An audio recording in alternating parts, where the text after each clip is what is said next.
नाम है? अमित नाम हुआ मेरा। एनसीपी की नेता की सर क्या नाम? अमित। एनसीपी नेता गुट की जो नेता है उन्होंने एक बयान दिया है, मतलब एक पत्र लिखा है द्रौपदी मुर्मू को कि महिलाओं के ये मांग दी जाए, ये मांग पूरी की जाए कि जो महिलाएं उनके साथ जो भी अत्याचार होते हैं तो उनको एक हत्या करने की मांग दी जाए, छूट दी जाए उनको। क्या सही है ये? देखिए, डेमोक्रेसी में आज़ादी है, कुछ भी डिमांड की जा सकती है और लेकिन उनसे ये भी सवाल पूछा जाना चाहिए कि जो महिलाएं अत्याचार करती हैं उनके खिलाफ क्या किया जाना चाहिए। ये मिसकंसेप्शन जो है ना कि अत्याचार केवल महिलाओं पे होता है, ये बहुत गलत है। डाटा ठीक इसके अगेंस्ट में है। सबसे ज़्यादा रेप के केस महिलाओं के होते हैं, पुरुषों का रेप होता है, ये कोई मानने को तैयार नहीं है। खैर, इस पर मैं नहीं जाता। उसमें से भी 93% केस फर्जी होते हैं। ठीक है, डावरी केस है, उसमें से 93% केस फर्जी होते हैं। अब आते हैं जो उन्होंने मांग उठाई, ये प्योर कॉलोनियल माइंडसेट है। ये उन लोगों से कॉपी किया गया है जिनकी परंपरा में ये है कि औरतों को सेक्स स्लेव बनाना, उनके साथ गलत काम करना और फिर बाजार में बेच देना। अगर किसी को ऑब्जेक्ट है, परेशानी है, नहीं समझ में आता तो 2012 में ISIS ने अभी ये किया था। ये वीडियो मौजूद है महिलाओं का बेचते खरीदते हुए, तो ये बताने की जरूरत नहीं है। अब हमारी परंपरा में क्या है कि हमारी परंपरा में माता सीता का अपहरण किया था रावण ने, रावण का विनाश हुआ, वो भूल जाइए। आज तक हम रावण को जलाते हैं कि नहीं जलाते हैं? दूसरा आइए, हमने एक बारी द्रौपदी का अपमान किया था भरी सभा में, उसका निर्णय ये है कि महाभारत हुआ ना। आप एक एग्जाम्पल दे दीजिए कि किसी भी समय किसी हिंदू राजा ने किसी भी महिला के साथ गलत किया हो, कोई एक एग्जाम्पल दे दीजिए जिसने गलत किया उसके साथ ये निर्णय किया हमने। आज तक वो करते हैं हमारी सोसाइटी में। आप घर के, हम बात हिंदू की नहीं कर रहे हैं, बात हम कर रहे हैं अगर महिला सेफ्टी की बात करें तो आज महिला कहीं भी सुरक्षित है ही नहीं। उसके पीछे जेन्युइन सा रीजन है। उसके पीछे का रीजन ये है मॉडर्नाइजेशन। आप ये बताइए कि आप जहाँ रहती हैं आपके आजू बाजू वाला जानता है कि आप कौन हैं? नहीं जानता। आप किसी को गाली दीजिए या रात को अपने घर में दारू पी के सोइए या जो मर्जी आए करिए, कोई बोलने वाला है? नहीं है। तो जब आपकी कोई रिस्पॉन्सिबिलिटी नहीं है ना, आपकी रिस्पॉन्सिबिलिटी सोसाइटी के प्रति है ना, सोसाइटी की रिस्पॉन्सिबिलिटी आपके प्रति है। अब इसको मैं आपको 200-300 साल पीछे नहीं, 40 साल पीछे ले जाता हूँ। जब हम लोग बच्चे थे, गांव का दामाद मतलब पूरे एरिया का दामाद होता था। बेटी के घर पे कोई संकट आए पूरा गांव उसके लिए खड़ा हो जाता था। तो भैया ये बताइए, आज के 40-50 साल पहले तो इस तरीके की घटनाएं नहीं होती थी। क्यों नहीं होती थी? क्योंकि लोगों को समाज का ज्ञान था और जहां शादी होती थी उस कह रहे हैं कि आज के उसकी जिम्मेदारी पूरे समाज की होती थी, पूरे गांव की होती थी। इसीलिए ना महिलाओं के खिलाफ कोई अत्याचार होता था, ना कोई दिक्कत होती थी।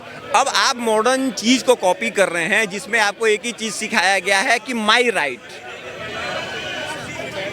ठीक है, माई राइट, मेरी रिस्पॉन्सिबिलिटी क्या मालूम नहीं। एग्जाम्पल के तौर पे कानून बड़े अच्छे हैं इस देश के। अगर मैं कि बच्चा पैदा करता हूँ उसको बिना जाने कूड़े में फेंक देता हूँ, मुझे कोई बोलने वाला नहीं है। लेकिन अगर मैं उस बच्चे को पाल पोस रहा हूँ, उसके लिए कुछ कर रहा हूँ, अगर मेरे से मैं उसको इमोशनलेस या कुछ भी मना कर रहा हूँ, तब उसके राइट आ जाते हैं। तो भैया या तो तुम राइट ले लो या तो रिस्पॉन्सिबिलिटी ले लो। तो जब रिस्पॉन्सिबिलिटी खत्म हो जाएगी तो राइट की बात आएगी। भैया तू कमाएगा, मुझे देगा कि नहीं देगा, मैं तेरे ऊपर पैसा क्यों खर्चा करूं?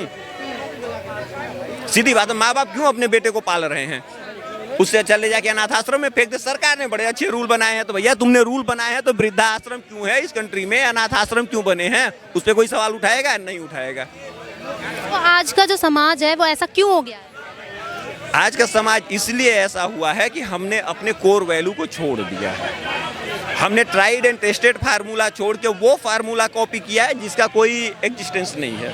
ये भी जल्दी खत्म हो जाएगा। जैसे डॉलर के साथ ये बीमारियां आई थी, जैसे डॉलर का पतन होगा वैसे ही बीमारियां भी खत्म हो जाएगी। देखिए, कोर वैल्यू यही है। अब थोड़ा लंबा हो जाएगा, मैं 2 मिनट में समझाता हूँ। जब पहले आदमी होता था, वो आपने हिस्ट्री पढ़ी होगी कि पहाड़ों में रहता था, कोंदरा में कुछ होता नहीं था। फिर हम एक जगह पे जिसको एग्रीकल्चर बोलते हैं, तो हमने एक चीज़ डिसाइड किया कि मैं एग्रीकल्चर लैंड बनाऊंगा। हम वहाँ खेती करेंगे। खेती करना शुरू किया तो शादी करना शुरू किया, फैमिली बसाई। तो वो सिस्टम गांव में डेवलप हुआ, वो सदियों तक चलता रहा, जिसके नाते लोग बड़े आराम से अपनी ज़िंदगी गुजारते रहे। आपको नहीं है, 1980 में ब्राज़ील में एक कम्युनिटी है, वो लोग प्योर एडवांस थे। उनके पास यहाँ तक कि कोई टेलीकम्युनिकेशन का सिस्टम मौजूद नहीं था, लेकिन फिर भी बड़े अच्छे से जी खा रहे थे। तो वो सिस्टम छोड़ के हम जो मॉडर्न इकोनॉमी में आए हैं, जहाँ हमें अधिकार चाहिए, ड्यूटी नहीं चाहिए। तो जब तक दोनों के बीच में ये लड़ाई चलती रहेगी तब तक इस समाज का भला नहीं होगा। और इस बात को ध्यान रखना होगा कि औरत की सुरक्षा या मर्द की सुरक्षा वो दोनों के रिस्पॉन्सिबल होने पे ही होगा। अगर मैं किसी औरत का सम्मान करूंगा तो आप भी किसी का सम्मान करेंगी, लेकिन ये नहीं है। क्यों? क्योंकि हम एक दूसरे को जानते नहीं। हमारे माइंड में भरा गया है कि भैया नहीं, औरत ठीक नहीं होती। उनकी मांगें पूरी होनी चाहिए जो उन्होंने मांग की है। निहायत ही घटिया मांग है, उनको भारत के बारे में कुछ पता नहीं है, मैं इतना ही कहूँगा। ये कॉलोनियल माइंडसेट है जिसका परिणाम हम भुगत रहे हैं। महिलाओं को हत्या करने की छूट ना दी जाए। भैया ये मांग ही गलत है। ये उनसे पूछा जाना चाहिए ना कि भैया तुम मांग कर रहे हो किसके लिए, तुम किस परंपरा की बात कर रही हो। या तो तुम डिसाइड करो ये जिनकी परंपरा है उनके लिए होना चाहिए या जिनकी परंपरा नहीं है उनके लिए होना चाहिए। आप रेप का डाटा उठा के देखिए कितने % कौन शामिल हैं। आप गांव में किसी को गोली मार के घर में चले जाइए, घर वाले उतना विरोध नहीं करेंगे। आप किसी लड़की को छेड़ दीजिए तो घर वाले घर में नहीं घुस देते, हुक्का पानी बंद कर दिया जाता है। आज तक जिसने इस तरीके की घटनाएं की उसको गांव में घुसने नहीं दिया जाता है। तो जब हमारा सामाजिक वैल्यू ही नहीं है, हमें कोई मतलब ही नहीं है। मैं अपनी बीबी को लेके क्लब जाऊं या अपनी बीबी को ले जाके कहीं और फेंक दूं या मैं अपनी बीबी की पूजा करूं। क्यों? क्योंकि मेरे आजू बाजू वाले जानने नहीं है। जब तो लोग जानेंगे तब तक मैं बेंगलोर चला जाऊंगा, बेंगलोर से फिर मैं कहीं और नौकरी कर रहा हूँ।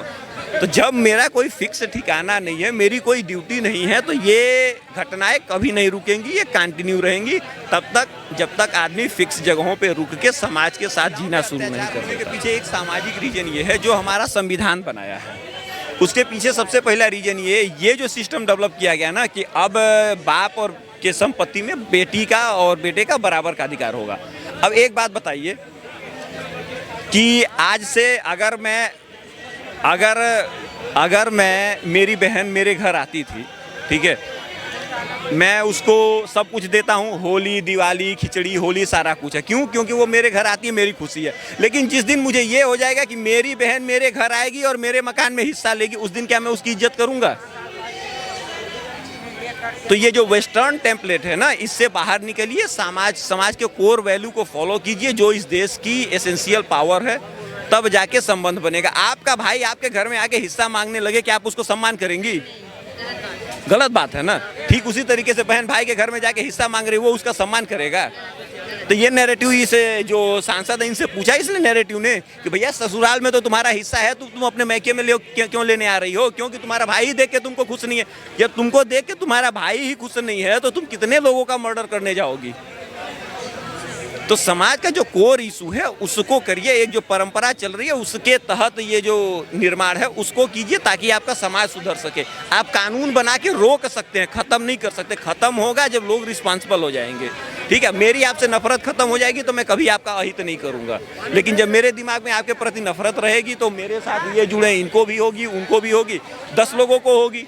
वो नफरत 1000 लोगों में जाएगी। तो अब 1000 लोगों से करोड़ों लोगों को नहीं आप रोक सकते, लेकिन अगर वही एक तरह से खत्म कर दी जाए तो ये दिक्कत नहीं होगी। मेरा इतना ही कहना है।